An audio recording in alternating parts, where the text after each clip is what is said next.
Pour un concert également avec 5 groupes de musique. Alors, ce que je vous propose, c'est de regarder tout de suite quelques images. Vous allez voir, il y a une petite surprise. Voilà, si on veut bien envoyer donc l'image, voilà.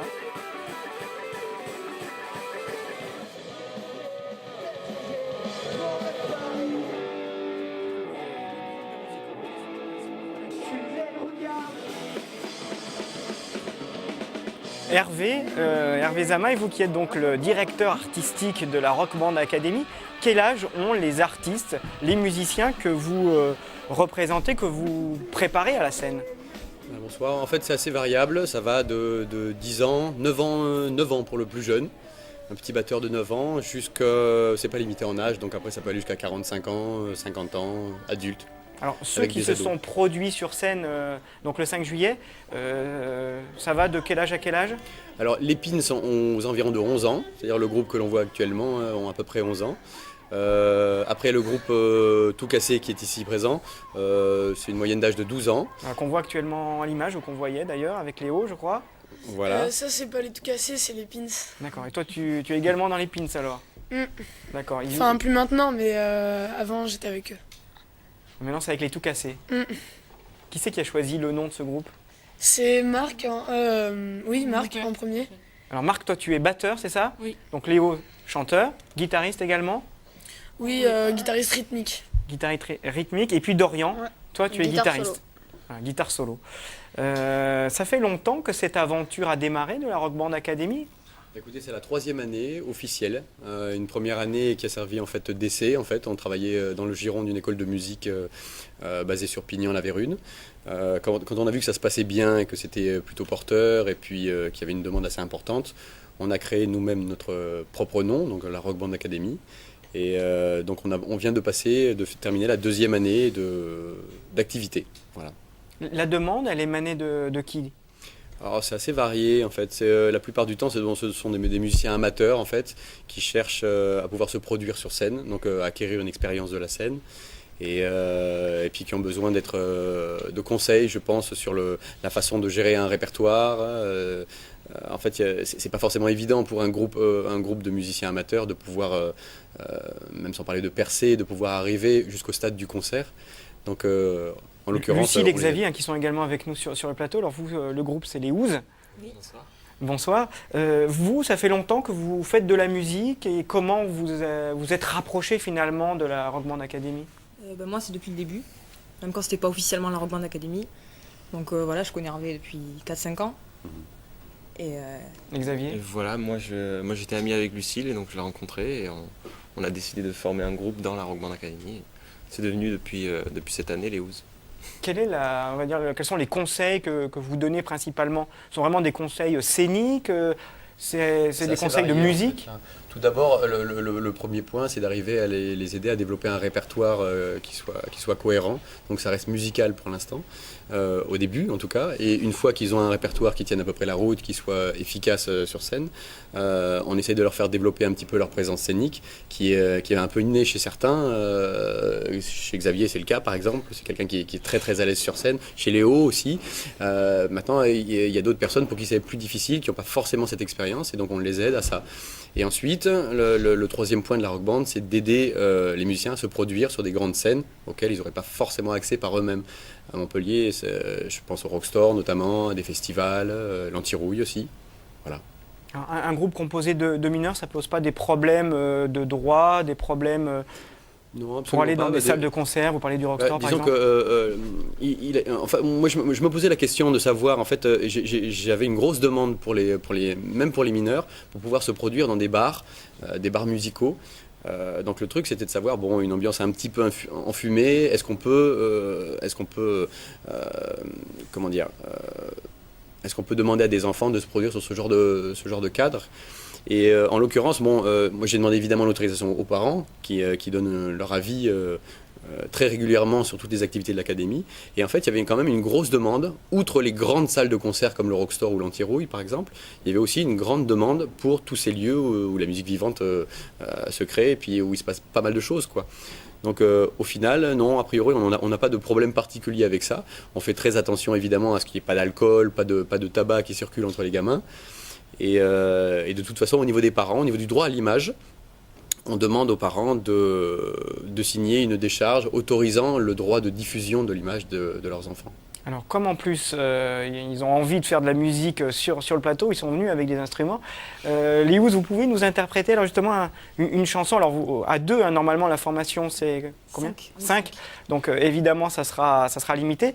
Mais c'est un morceau que vous pouvez faire pour nous en acoustique peut-être. Oui. Qui s'appelle Mélancomique. Alors je vous laisse prendre le micro Lucille puisque vous c'est le chant. Xavier la guitare sèche. Et puis voilà, on va juste brancher l'ampli. Comment ça s'est passé le concert le 5 juillet? Très bien. Ouais. Sauf qu'on a eu une panne à la fin. Mais bon, ça c'était bien, il y avait du monde, c'était cool. Oui, Quelle le sensation vous avez ressenti lorsque vous êtes sur scène comme ça avec le public? Ben, ça dépend des fois, parce que des fois c'est vrai que c'est un peu mort. Enfin, il n'y a pas toujours beaucoup de monde, mais là c'était bien. On a envie de. On n'a plus envie de s'arrêter, quoi. Bah écoutez, en tout cas, nous, on va pas vous arrêter. Alors, c'est quand vous voulez. La chanson s'appelle? Mélancomique. Allez-y, Je sais pas si je suis branché. quand vous voulez. On hein. va sonoriser là. C'est bon. Comme les pros. On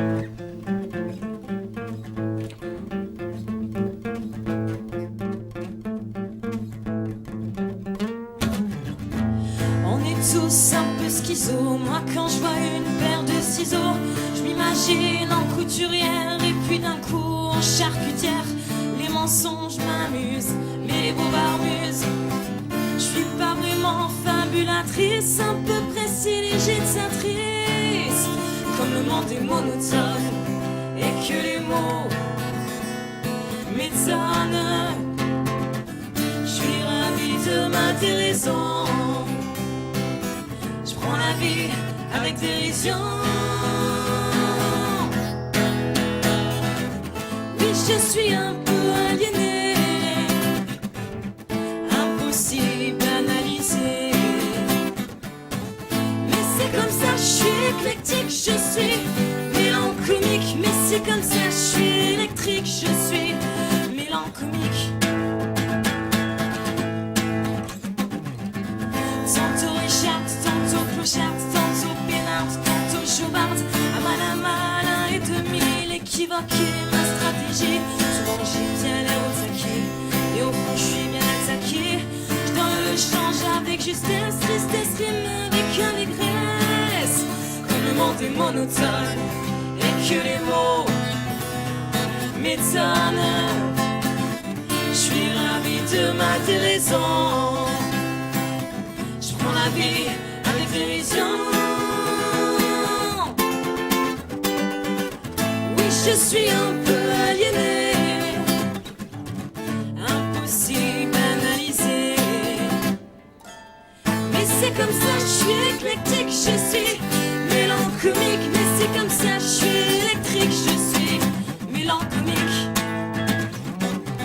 La mélancolie, une litanie. Je suis mélancolique. La facétie, une théorie. Je suis mélancolique. Je fais des mélanges comiques. Je suis mélancolique. J'ai mes élans cosmiques. Je suis mélancolique. La mélancolie, une litanie. La facétie, une théorie. Je fais des mélanges comiques. J'ai mes élans cosmiques. Et la communique mimique. Mélancolique. J'ai plus qu'Arictus. Au pic. On peut les applaudir. Hein. Qui c'est qui a écrit les paroles de cette chanson? Qui c'est qui compose les textes? La plupart c'est moi, les textes. Qui parle un petit peu de quoi? C'est quoi votre source d'inspiration alors? Ben, ça dépend. J'essaie de trouver des trucs un petit peu originaux parce que bon, c'est vrai que c'est dur, hein. Souvent j'ai un peu de mal, mais un peu de tout en général. Alors vous, les tout cassés, ce sont surtout des reprises en fait que vous faites? On a pour projet de faire des compos, mais pour l'instant, on reste sur les reprises. Toi Dorian, ça fait combien d'années que tu joues de la guitare? 5 ans. 5 ans? Moi, ça fait 5 ans, ouais. Qui c'est qui t'a poussé à jouer, donné envie de jouer de la guitare? Mais en fait, au départ, c'est plutôt ma mère qui m'a incité à faire de la guitare. Puis j'ai tout de suite sympathisé avec mon prof, qui est par la suite devenu mon beau-père. Et maintenant, Maintenant, vous jouez de la guitare ensemble? Oui, à la maison, on joue de la guitare tous les deux comme ça. Quel Avec est mon votre frère. projet donc, à à tous les... Alors vous êtes combien? 5 également? Quatre. Quatre. Donc il en manque un là ce soir? Ouais, c'est moi. Quel est votre... Voilà, c'est ton frère. Quel est votre projet? Vos ambitions? Léo? Bah, je sais pas. C'est un peu stressant d'être ici, mais. Ben, je Il sais va falloir pas. t'habituer, hein. Ouais. Ben. Ce qui me plairait vraiment, c'est qu'on ait beaucoup de succès, que les gens nous aiment. C'est devenir une rockstar alors finalement. Non, pas une rockstar, mais bon. Quel âge là tous les trois? Moi, 13 ans. 13 ans. 13 Et moi, 13 12 ans. Et 12 ans. Et le frère de Ouais, mon Dorian. frère, il a 6 ans.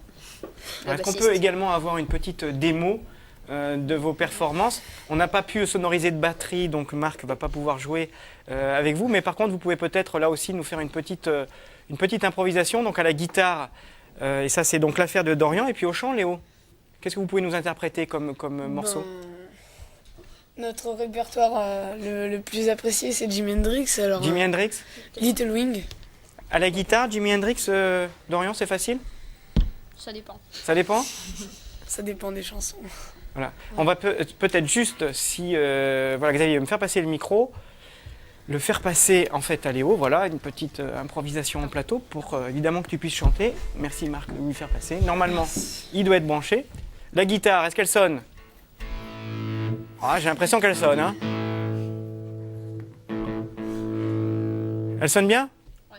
C'est bon, on y va? Jimi Hendrix?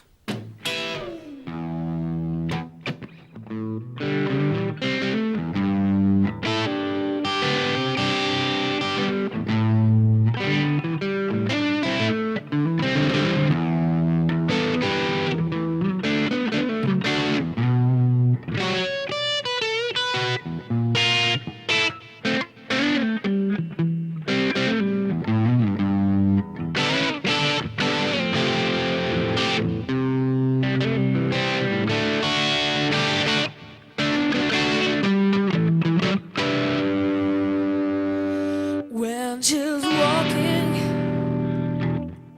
through the clouds, with our sickest mind that's running round,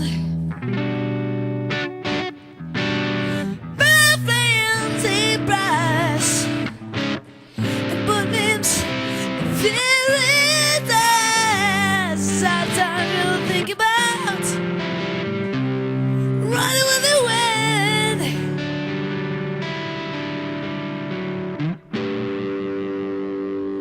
When I'm sad, she comes to me with her soul's mine. She gives to me free. It's alright, won't you say it's alright? Take anything you want from me, anything you want from me, yeah.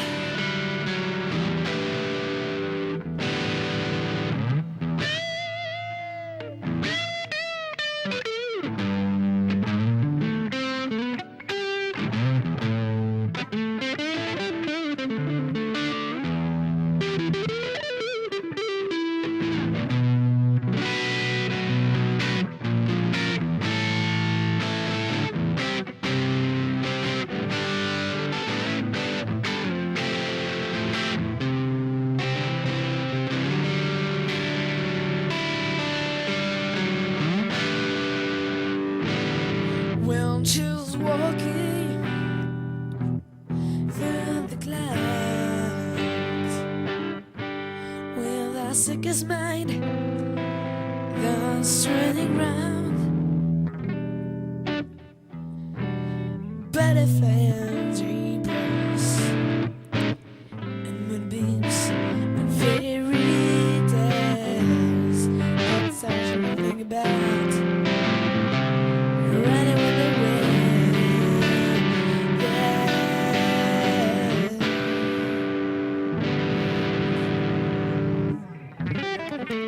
Rendez-vous très bientôt sur scène dans la région montpelliéraine. Merci beaucoup d'être passé nous voir et de nous avoir fait partager votre passion. Voilà, Studio CTL, c'est terminé pour aujourd'hui. On se retrouve demain pour une nouvelle émission. Bye bye, à demain.